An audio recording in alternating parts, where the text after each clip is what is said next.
The 1970 Oldsmobile Cutlass Supreme Convertible, a car that perfectly embodied Oldsmobile's unique place in the General Motors hierarchy. The Cutlass nameplate had already been around for nearly a decade by 1970, but this particular model year represented something special. The Cutlass had evolved from its compact beginnings into a mid-size contender that offered a compelling mix of performance, comfort, and status. While Pontiac had the GTO and Chevrolet had the Chevelle SS, Oldsmobile's Cutlass Supreme delivered a more sophisticated approach to the muscle car formula.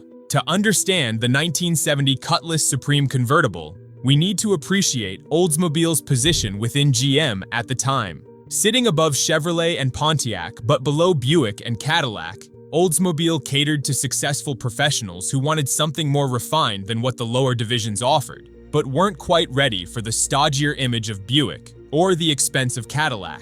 Oldsmobile buyers tended to be educated, established, and slightly older than Pontiac or Chevy customers. The Cutlass Supreme Convertible gave these buyers a chance to indulge in a bit of top-down fun without sacrificing the comfort and prestige they expected. The 1970 model year was particularly significant for the Cutlass line as it represented the third year of the second generation, meaning the designers had worked out most of the kinks while the styling was still fresh. The convertible was especially attractive, with clean lines that looked fantastic with the top down. The front end featured a split grille design with vertical elements and 4 headlights, giving it a distinctive face that was recognizably Oldsmobile without being flashy. The rear featured horizontal taillights integrated nicely into a modest rear bumper. Again, distinctive but restrained compared to some of the wilder designs of the era. Under the hood, the standard engine for the Cutlass Supreme Convertible was Oldsmobile's 350 cubic inch Rocket V8, producing 310 horsepower in its highest tune. This wasn't the most powerful engine in GM's arsenal, but it delivered smooth, confident performance that perfectly matched the car's character. For those wanting more, the legendary 455 cubic inch V8 was available as an option, bumping power up to 365 horsepower and torque to a stump-pulling 500 pound-foot. With the 455, the Cutlass convertible became a genuine muscle car that could sprint from 0 to 60 in around 6.5 seconds. Impressive for a comfortable convertible, weighing over 3,700 pounds. Transmission options included a 3-speed manual as standard, with a 4-speed manual or 3-speed turbo hydromatic automatic available as options. Most Cutlass Supreme convertibles left the factory with the automatic, reflecting their buyers' preference for convenience. What set the Cutlass Supreme apart from other mid-size GM products was its interior. The Supreme trim level added numerous luxury touches, including more comfortable seating, wood-grain dashboard accents, and additional sound insulation. The front featured bucket seats with a center console in most configurations, though a bench seat was available for those who preferred it. The rear seat was reasonably spacious for a convertible, making the Cutlass a practical choice for families or double dates. The convertible top mechanism was well engineered, operating smoothly and sealing relatively well for the era.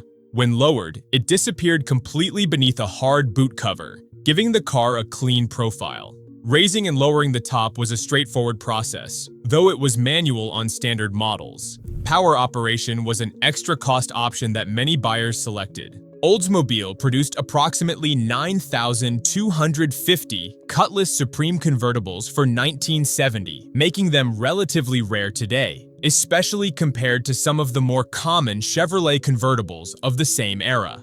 The base price was around $3,600, but most left the dealership with enough options to push the price well above $4,000.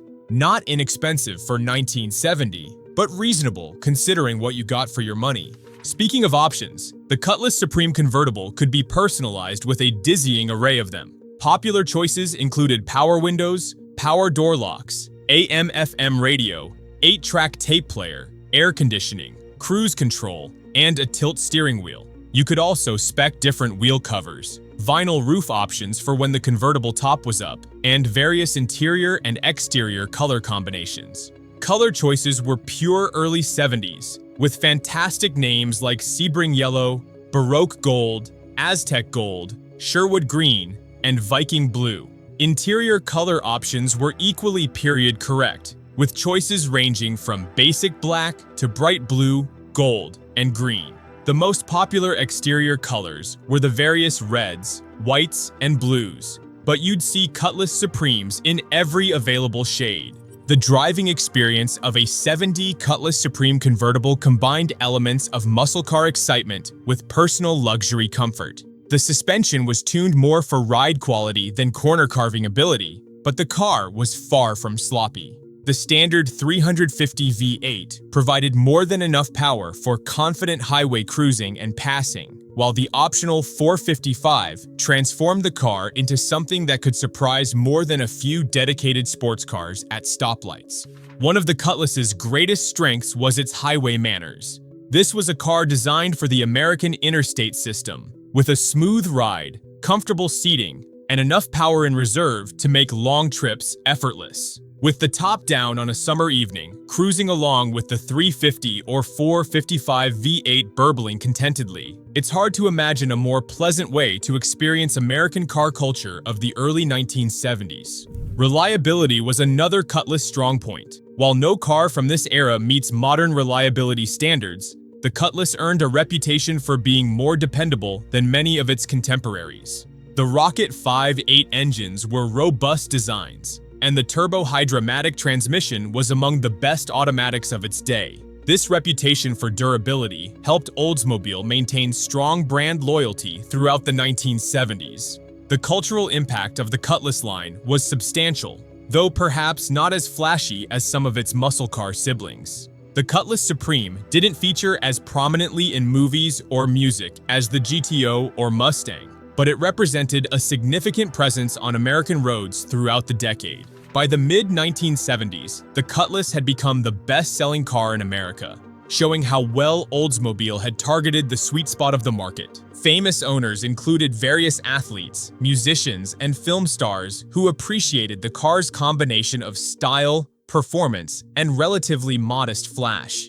The Cutlass Supreme projected success without ostentation, exactly the image many professionals wanted to convey.